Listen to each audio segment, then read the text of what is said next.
What's going on, everybody? Steve here again. Today I'm in New Albany, Indiana at the Riverside skate park. Actually, I don't know if that's the actual name, but it's next to the Ohio River. And I'm at a Hunger Design skate park. It's actually one of the largest ones that they've done. Really cool design. You'll see like a riverboat and river culture kind of incorporated into the park design. But we'll go check it out. It's a good mix of transition and street, although probably a little bit more on the street end of things. Lots of ledges, flat bars, rails, things like that. But it's got some really good flow to it. I'm excited to check it out and show it to you guys.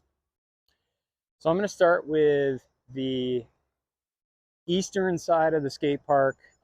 As you can see in front of me, there's this like portal entrance, rainbow design to it, but it's actually quarters on the other side that you could carve over if you're feeling gutsy enough. Now, I will tell you that the drop to get over this portal is about 7 or 8 feet tall, so it's no joke. You got to have plenty of speed, but we'll check it out.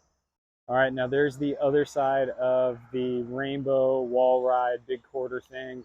The very top of it's probably about 12 or 13 feet tall, but the part where that blue side starts is about 8 or 9 feet tall. So definitely need to carry some speed if you're going to ride over it, but an interesting challenge for people who really like skating transition. All right, I'm going to start down at the flatter part of the park and try to stay away from the loud construction noise going on the bridge. So you can see here there's a couple of rollers, more of like a pump track style along the sides here. This bottom one is about 2 feet tall, and then there's one that's about 3 feet tall. And you've got this nice pyramid hip structure kind of incorporated into it, so you can kind of weave in and out and either hit the quarter pipe on the end with the rainbow or the large, what I would call like Kong wall tombstone type thing, similar to like the back wall at Burnside over there in the northeastern corner. So yeah, it's got some flow, especially on the side of the park that's closest to the river. Now, as I kind of move forward towards the middle of this lower street section, you can see quite a few rail and kicker obstacles with some ledges as well. The other side of that pyramid that I showed you has a round C rail on the top of it. That rail is about 14 inches tall. Does have kind of a fear factor on one side of it with that drop.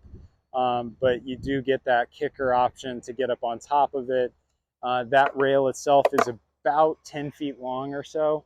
So you got plenty of room to come at it from different angles.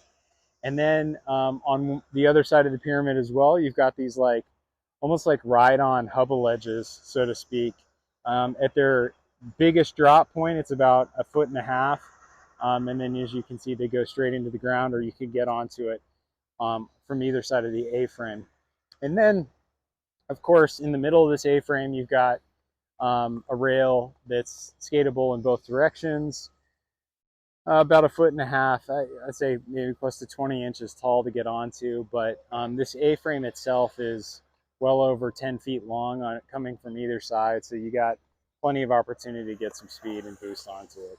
So now you can see the opposite end of that A-frame. You've got a little bit of a kicker gap as well, with those kickers maybe about 2 feet tall or so, with a gap in between of about 3 feet. And then right in front of that is a nice long circular flat bar. This guy has got to be 40 feet long at least, would be my guess. So I think it's one of the local challenges for people who are skating this to grind it out. But you can see how the trestles on that flat bar match the ones that are up on the bridge. So kind of a nod to like the local style here.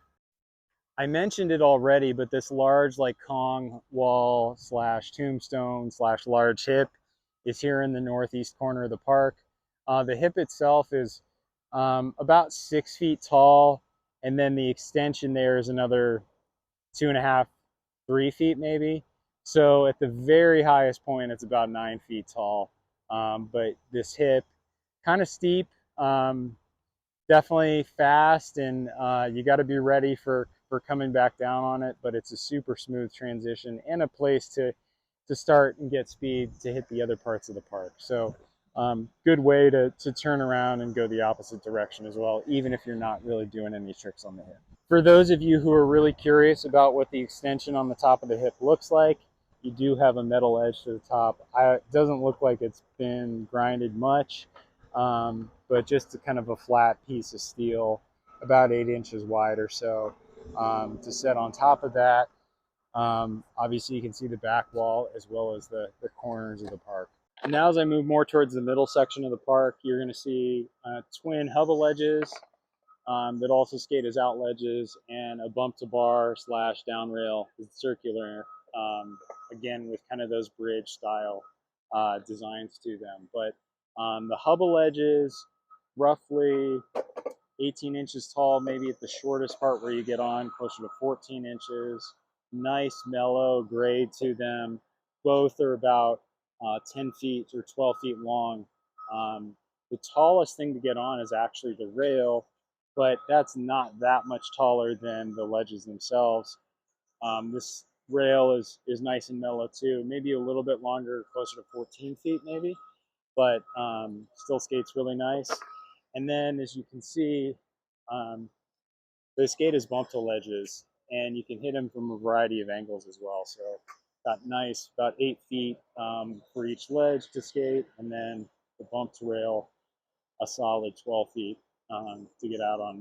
Now the bumped rail at its peak height is probably about 20 inches tall, so is a little bit up there, but you got plenty of time to slide or do a grind. In the middle of the park, you do have a couple pole jam options. One is more of your triangle, straight on pole jam. You can hit it either going down into the bank or coming off the bank and riding onto the flat. Only about 1.5 feet tall or so. And then you've got a rainbow jam, smaller, not too challenging, good way to learn how to skate rainbow jams, but that one's there as well. Again, about 2 feet tall, maybe 4 feet long. So not bad in terms of learning how to skate, that sort of thing. Now we've made it to the central section with the steamboat design, riverboat design, whatever you want to call it. You can see that there is a spine kind of in front of the boat area, which mimics a wake. But that spine with double pipe coping, whatever you want to call it, allows for you to have a bit of a Eurogap style to it, which is really nice. So can you skate that either coming off of a gap off the boat or coming off of the spine into that. Now the riverboat itself is basically one big long ledge complex. So you've got these like angled ledges going towards the I guess that'd be the stern of the boat, front of the boat, if I'm getting my boating terms right. And it's about curb height at its lowest part on this side of it. I think it's a little bit taller on the other side. And then in the middle, you've got like a little bit of a like bump to ledge with a gap towards the end of it. So there's a lot of different aspects to this in terms of coming up with lines and tech tricks. That top ledge right that you see in front of me is about 8 feet long. The bump really mellow, kind of just like almost your standard curb cut that you would find in the streets. On the other side of the steamboat is a manual pad with flat bars. The manual pad itself is about 20 feet long or so, and then you can see circular rails closest to me. Both are symmetrical and about 8 feet long, maybe 10 feet long. Slightly sloping downward, but really only about a foot to get onto, so nice and mellow. And then a slightly taller square-ish rail, again kind of a nod to the bridge designs that you see around this area. But the square-ish rail, not too wide on top, but nice and long, about 30 or 35, 40 feet in length. So a lot of opportunity to do big long grinds or slides. I did want to show you guys the other side of the steamboat in the middle. Much taller ledge than the opposite side that was curved height. This one's about 12 inches tall or so. Really accessible, nice and long, perfect for long grinds. and then you've got like a little bit of a bump roller thing to start it. So it does feel a lot flowier than just your standard like squarish ledges, which is great. Really creative setup, in my opinion. Then towards the riverside, we've got this snake-shaped set of bumps to feel like a pump track. Now you can see over in the corner there is more of a tail of the snake, and it kind of loops around the back, mimicking a snake run to come through here, and you've got a series of 2 or 3 bumps before you get to the snake's head, which is just a kicker off the end. So kind of an interesting obstacle. With some elements to maybe even air into this little bump here along the side, or keep going with the additional rollers all the way heading back towards that rainbow arc portal thing. Lastly, we've got a couple quarters here in the back. You can see they've got some different shapes towards the top of them to make it really interesting grinding and lines, but the tallest part is maybe about 7 feet tall or so, that peak that you see towards the end. But these aren't bad at all. They're only about 4.5 feet at their lowest. So really easy to drop into. And then you've got this like additional quarter pipe extension, or almost like a love seat sticking out, that's about 5 or 6 feet wide that you can carve around. So there's really plenty of opportunity to get all kinds of lines going. And you even see some roll-ins on either side as well. So if you don't feel like dropping in, there's opportunity to get some roll-in potential as well. For those who are really curious what the snake looks like on top, you can see the start of the tail and kind of loops around. You almost got like a bold corner towards the back there with some hand-formed coping going all the way around. So there's plenty of like options to skate it like a pump track all the way to the end of the snake. So kind of a cool obstacle.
All right, that does it for the New Albany Park. So if you're ever in the Louisville, Kentucky area, you should definitely come check out the New Albany Park, maybe before or after you go to the large Extreme Park in downtown Louisville, or the Breslin little tiny park.